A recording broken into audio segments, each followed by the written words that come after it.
Hey guys, it's Amanda, and today I want to tell you about the third virtual assistant that I've decided to hire and going through this process and what it really looks like hiring a virtual assistant.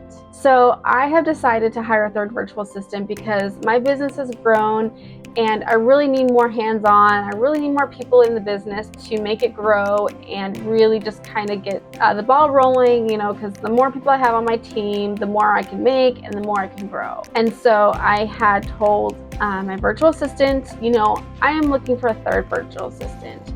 I have one that is my main virtual assistant. She does my sourcing and everything like that. I also have a second virtual assistant who is my video editor. And I decided to hire a third virtual assistant that will help me source. So her job will also be eBay to Amazon sourcing, while my first VA will be kind of mentoring her and managing her. And that first virtual assistant that I have will also be sourcing for a different platform, which will come later. So I decided to talk to my first virtual assistant about hiring a second virtual assistant that will help source for eBay to Amazon. And she had said that she knows someone who is looking for a job and would love to, have the opportunity to work with me. So after a long conversation I had with her, I decided to go through with the interview process.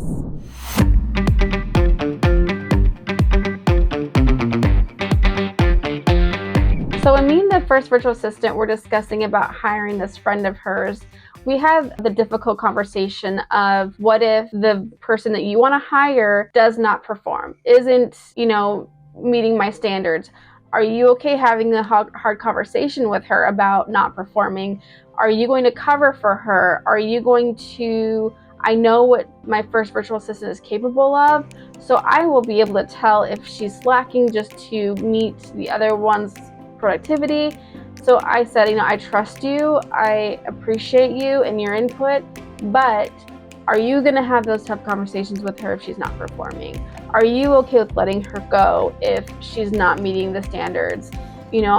I want to make sure that this friend of yours isn't someone who's going to bring down the business and then damages our friendship and our business relationship. We really had a long conversation about it, and she was completely on board.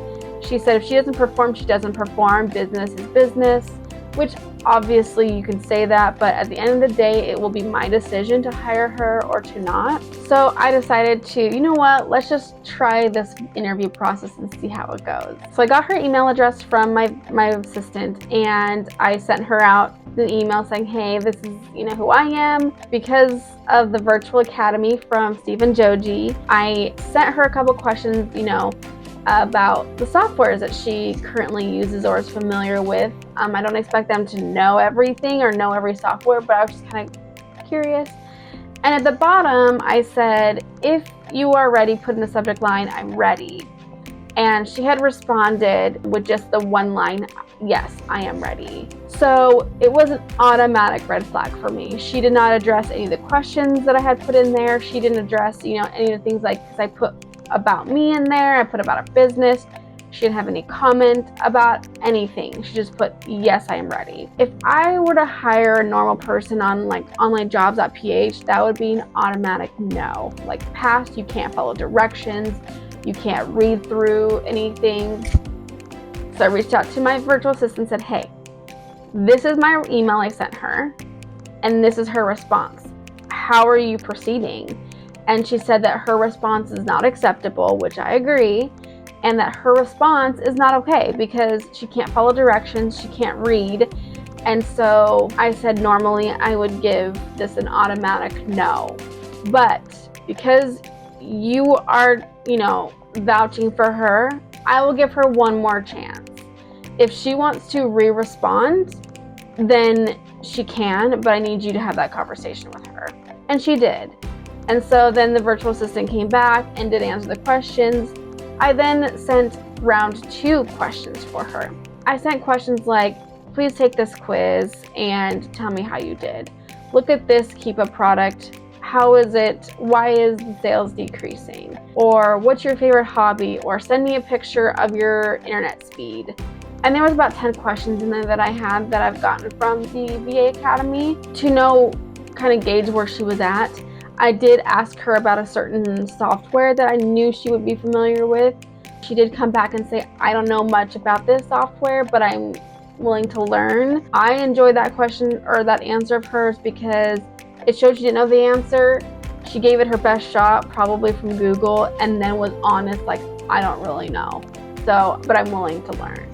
And that's all that I can ask for. If you don't know the answer, I want to be able to know that you can find the answer, or that you are able to communicate to me that you don't know the answer. Communication is huge for me.